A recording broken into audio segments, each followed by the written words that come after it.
In Miami-Dade and Broward, flags were up along beaches to keep people out of the water. Some people did brave the wind and hit the beach, though, but not as many as we're used to seeing. CBS News Miami's Ted Scouten is in Hollywood, where he caught up with people who were out and about. People don't come to the beach. It's too windy.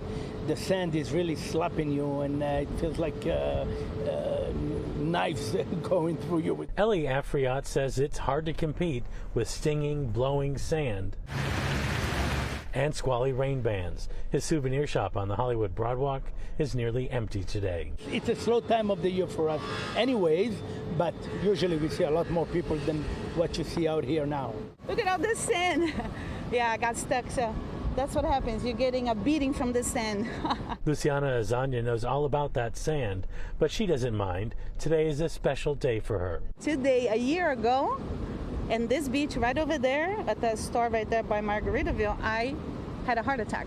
She survived, so Helene or no Helene, she's celebrating. So today I thank God for all of it.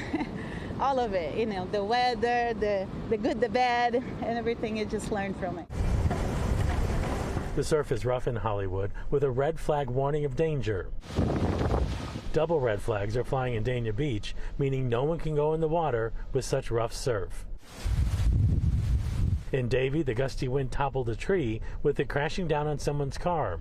Fortunately, no one was inside.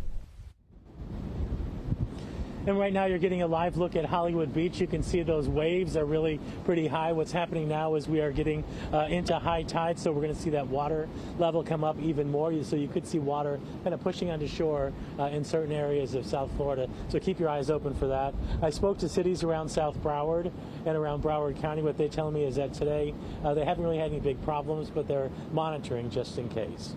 Live in Hollywood Beach, Ted Scouten, CBS News Miami.